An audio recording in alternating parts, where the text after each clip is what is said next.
Modèle réussi d'intégration des politiques agricoles de la sous-région de l'Afrique de l'Ouest, modèle également de mutualisation des ressources tant financières qu'humaines pour lutter, pour relever les défis pour la lutte contre la pauvreté et la faim. Le programme de productivité agricole en Afrique de l'Ouest, le PPAAO, se veut un cadre de travail commun qui permet aux chercheurs et agents de développement de différents pays africains d'unir leur intelligence, leurs valeurs, leurs forces pour trouver des solutions visant l'amélioration de la productivité de notre agricole. De 3 pays à sa création en 2008, le PPAAO compte aujourd'hui 15 pays qui participent à ce présent atelier régional qui porte sur le changement climatique. Le président du réseau des éleveurs et des producteurs de l'Afrique de l'Ouest, dans son intervention, a rappelé tous les risques qui affectent aujourd'hui la productivité africaine, la production agricole, mais également les nouvelles pratiques aujourd'hui utilisées par les producteurs africains. Nous avons des pratiques d'exploitation et de gestion des ressources naturelles aujourd'hui. La maîtrise de l'eau, aujourd'hui, les gens sont obligés d'aller vers l'irrigation. Les gens sont obligés d'utiliser les bas-fonds. Et les gens sont obligés de travailler sur la fertilisation des sols. Donc tout ça, c'est des choses aussi qui interpellent à la fois les producteurs, mais interpellent plus vous, les experts. Pour les représentants du CORAF de l'Afrique de l'Ouest, le secteur agricole est durement touché par les aléas climatiques. La sous-région de l'Afrique de l'Ouest, tout comme les autres régions en Afrique subsaharienne, est toujours aux prises avec le défi de nourrir ce peuple. Cette situation difficile pourrait être attribuée à la faiblesse de nos systèmes agricoles et particulièrement aux contraintes liées à la sécheresse, l'acidité et la dégradation du sol, ainsi qu'une multitude de contraintes socio-économiques.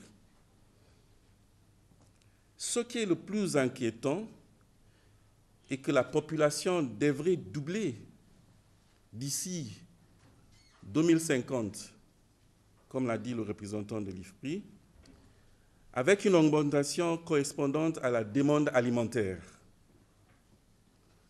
ce qui mettrait plus de pression sur la base des ressources naturelles.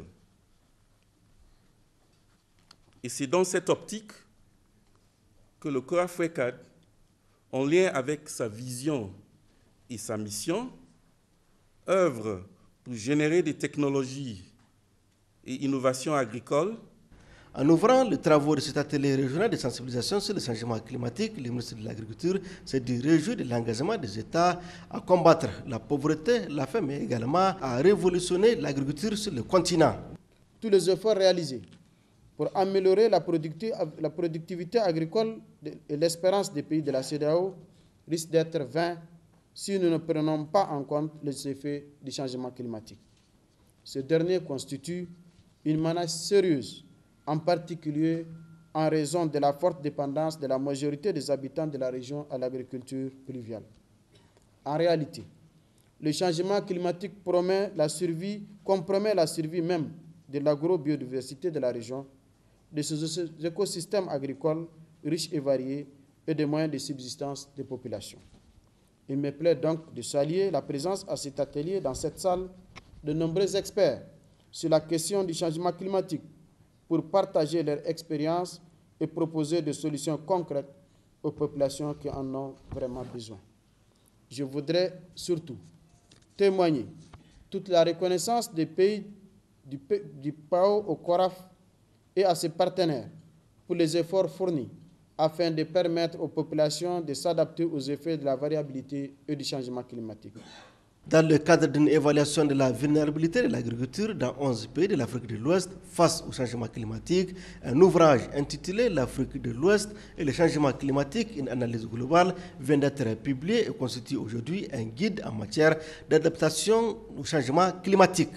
En marge de l'ouverture officielle de cet atelier, des représentants des institutions sous-régionales ont co-animé une conférence de presse sur la nécessité pour les États africains à s'engager résolument pour la révolution de l'agriculture.